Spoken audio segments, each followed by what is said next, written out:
سلام و 100,000 بدرود خدمت دوستان عزیز. حالتون چطوره؟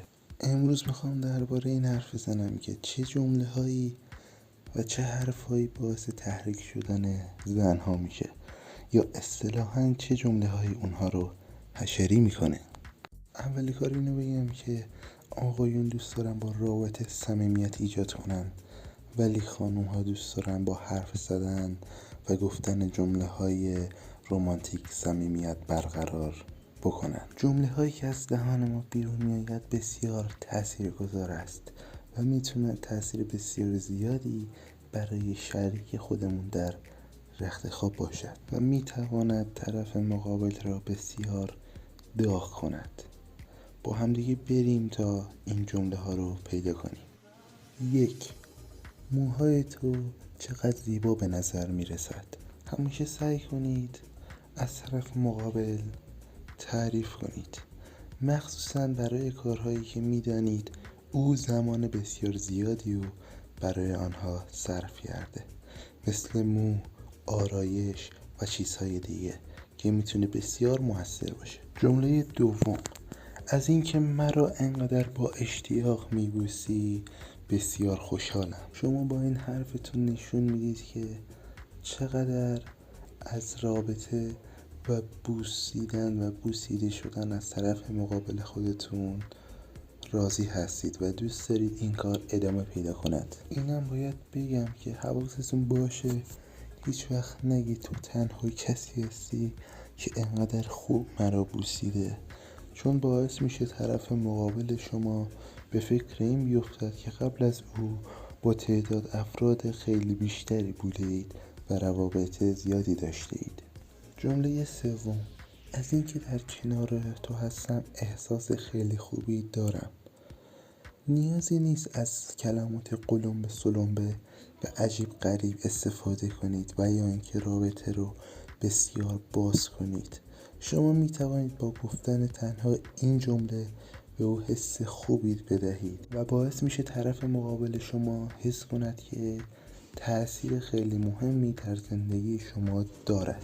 زنها روی این جمله حساس هستند و زمانی که شما این جمله رو به کار میبرید باعث میشه طرف مقابل شما با انجام کار و عشق ورزیدن بیشتر به شما این حرفی که زده اید را اثبات کند و خود را بیشتر نشان دهد. جمله چهارم: بی‌صبرانه منتظر هستم تا با تو رابطه برقرار کنم.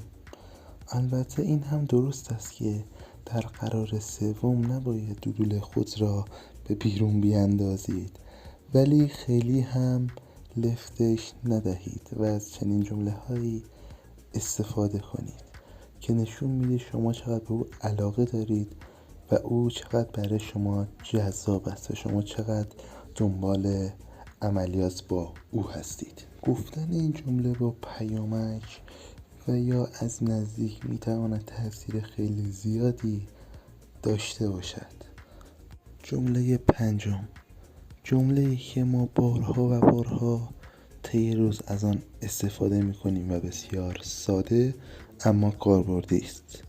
این جمله هم این است: من تو را دوست دارم. زمانی که شما این جمله رو استفاده میکنید باعث میشه طرف مقابلتون به فکر این نیفته که شما برای معلم یوگای خانم خود خیال پردازی میکنید یا که حواس شما به سمت زن دیگری است. زمانی که شما این جمله رو میگید باعث میشید که طرف مقابل شما از مستحکم بودن و قدرت زیاد رابطه شما اطمینان حاصل بکنه و شما میتوانید یکی از اندام او را که بسیار دوست دارید در حرفای خود بیارید. مثلا اگه سینه های 85 داره به سینه های 85 رو اشاره کنید، یا اگه تاقچه داره و یا اینکه بیسکویت و کلوچه داره. جمله ششم: من طعم تو را دوست دارم. شما با گفتن این جمله بهش نشون میدید که از با بودن لذت میبرید و هنگام عملیات به اوج لذت میرسید و اندامهای مختلف او برای شما طعمهای متفاوتی دارد. مثلا میتونیم بگیم لبهای تو طعم توت فرنگی رو داره و یا جمله های از این قبیل. و همانطور که شما به دنبال تایید شدن از طرف مقابل هستید، طرف مقابل نیز منتظر گرفتن تاییدیه از شماست. پس همانطور که دوست دارید از شما تعریف شود، از او نیز تعریف کنید. مرسی که تا اینجای ویدیو با من همراه بودید. دمتون گرم. ممنون میشم اگه ویدیوی منو لایک کنید، چنل رو سابسکرایب کنید، زنگوله رو فعال کنید. مرسی. تا ویدیو بعدی. خدا یار و نگهدارتون. Oh yes, I'm coming. ناله به هنگام عملیات.